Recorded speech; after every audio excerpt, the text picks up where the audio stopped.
before we talk Nats, what's your thought on the Manny Machado deal to San Diego? I think it's a great deal for Manny.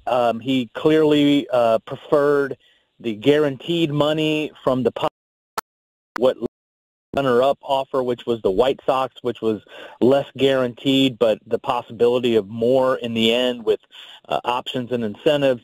The Padres are going to be a monster of a team in a couple of years. They have the best farm system in the game, and by far the best farm system in the game.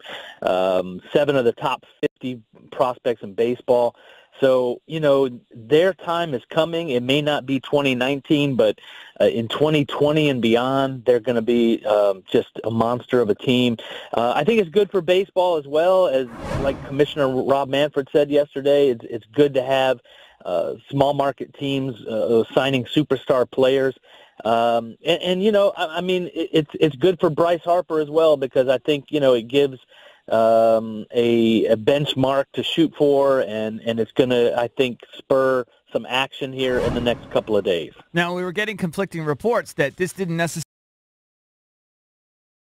low on the payroll, but then later people were saying, no, they're going to bow out. Where are the Padres in the Bryce sweepstakes?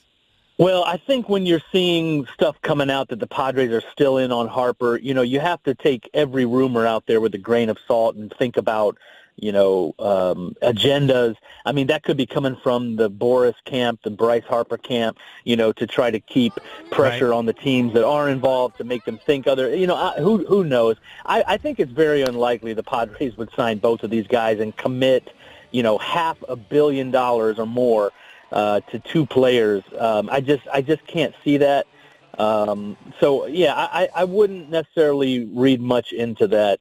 I still think that Bryce's market, is centered around the Phillies.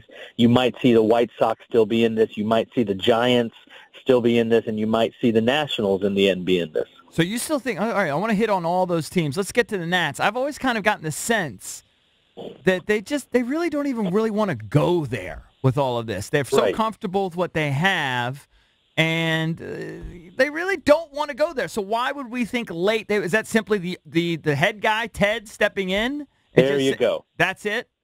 That's it. I mean, from a baseball operation standpoint, the Nationals are done with it. They're out.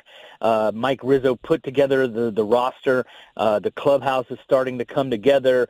Davey Martinez has, the thing you cannot account for is a 93-year-old owner who has a past relationship with Scott Boras on very good terms, could roll out of bed today and decide he can't fathom Bryce Harper playing up the road in Philadelphia and gets a deal done. You just can't account for that. Now, I'm not saying that's likely, but you can't ever rule it out. And I think that, the highest part, Mike Rizzo would acknowledge the same thing. Right. If it did happen, if they did sign him, what would they do in the outfield? Would they be forced to move Eaton, or would Eaton just come off the bench? How would they do? Yeah, I think that would be the likeliest scenario. You have an asset there,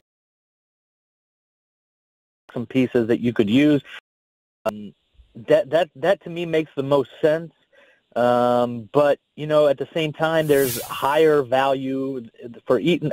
There's higher value for Victor Robles than there would be for Eaton. So who knows? I mean, you would probably have to move somebody. That's clear.